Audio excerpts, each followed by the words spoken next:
ছোট মিনি ব্লগগুলো এডিট করে ফেললেও বড় ব্লগগুলো এডিট করার সময়ই পাচ্ছি না। আজকে বসেছি এটাকে নিয়ে এডিট করতে।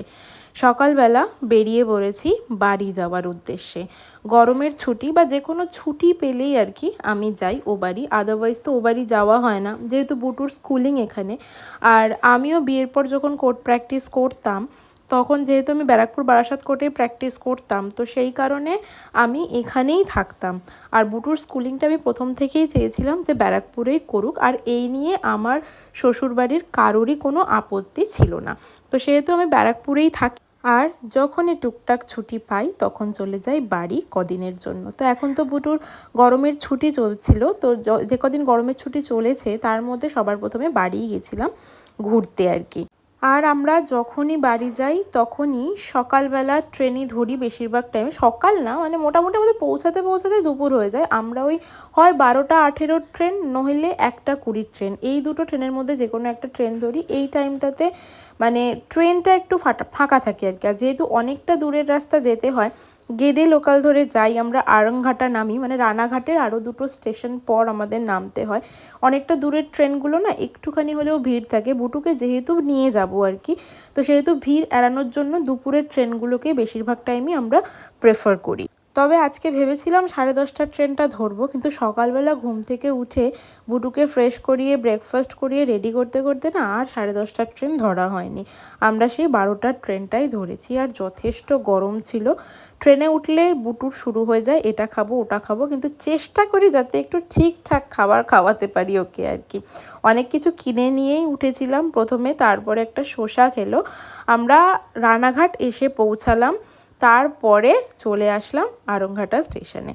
আরংঘাটা স্টেশন থেকে আমাদের বাড়ি যেতে সময় লাগে আরও 15 মিনিট মতো ধরে নাও। এখান থেকে আমরা টোটো ধরবো, টোটো ধরে চলে যাব পানিখালি। আমার শ্বশুরবাড়ি হচ্ছে একদম পানিখালি বাজারের কাছে, মানে এই পোর্শনটা এমন একটা জায়গা যেখানে তুমি আরংঘাটা দিয়ে গেলেও তোমাকে টোটোতে যেতে হবে, আর যদি রানাঘাট দিয়ে যাও তাহলে তোমাকে বাসে করে যেতে হবে। মানে রানাঘাট দিয়ে ডিস্টেন্সটা একটু বেশি পড়ে, কিন্তু আরংঘাটা দিয়ে ডিস্টেন্সটা একটু কম পড়ে। যাই হোক, অটো, ট্রেন, টোটো সমস্ত কিছু চড়ে ফাইনালি চলে আসলাম বাড়ি। আর এখানে আসার পর চারিদিকে সবুজ সবুজ দেখে একদম চোখ জুড়িয়ে যায়। এটা হলো আমাদের নতুন বাড়ি। আমি সবসময় নতুন বাড়িরই ভিডিও করি। আমাদের পুরনো বাড়িতে, মানে এই বাড়ি আসলে না আমার ওই বাড়িতে খুব একটা যাওয়া হয় না। আমি অ্যাকচুয়ালি খুব কমই যাই, মানে বাড়ির থেকেই কম বেরোই আর কি, সেটা ব্যারাকপুর হোক বা রানাঘাট, যেখানেই হোক না কেন। যাই হোক, বাড়ি চলে এসেছি। এটা হচ্ছে পরের দিনের ভিডিও। পরের দিন সকালেই ব্রেকফাস্ট রেডি হয়ে গেছে। ব্রেকফাস্ট ছিল খুদ ভাত। এখন গ্যাসেই রান্না হয়েছে, কিন্তু আমাদের বাড়িতে, এই বাড়িতে কিন্তু এই উনানে রান্না হয়, মাটির উনুনেই রান্না করেন আমার শাশুড়ি মা সবসময়। আর দেখো বাইরে আসলাম, পাশের বাড়ি কাকিমাদের বাড়িতেও প্রচুর আম হয়েছে এবারে। আর আমাদের আম গাছ, যা যা গাছ আছে সমস্ত কিছু আমাদের পুরনো বাড়িতে আছে, নতুন বাড়ির এখানে কিছু নেই আর কি।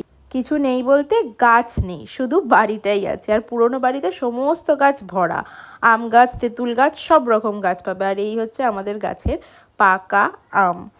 যদিও পাকা আম খাওয়ার সুযোগ এবছরে আমার আর হয়নি, মানে আমার আর মিস্টার বিশ্বাস দুজনেরই কিছু কারণের জন্য আম ফলটাকে আমরা পরিত্যাগ করেছি আর কি।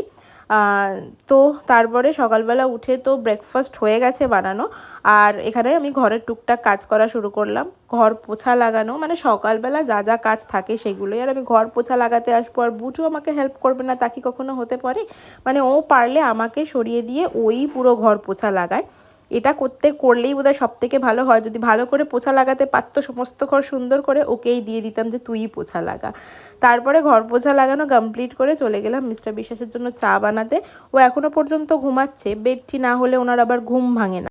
চা বানিয়ে নিয়ে চা বানানো কমপ্লিট করে ওনাকে চা দিলাম। চা খেয়ে তারপরে ঘুম ভাঙলো, এবং ঘুম ভাঙার সাথে সাথেই মেয়ের আবদার আমাকে নিয়ে বাজারে চলো। বাজারে যেতেই হবে, না হলে হবে না, মানে দোকানে যেতে হবে। এখানে আসলে ওর প্রত্যেক দিনের রুটিন এটাই থাকে, সকালবেলা ঘুম থেকে উঠেই বাবার সাথে একটু বাজারে যেতে হবে কিছু কেনাকাটি করতে। আর ঘরের সামনেই একদম মাশরুম হয়েছিল অনেক, আজকে দুপুরে কিন্তু পাতে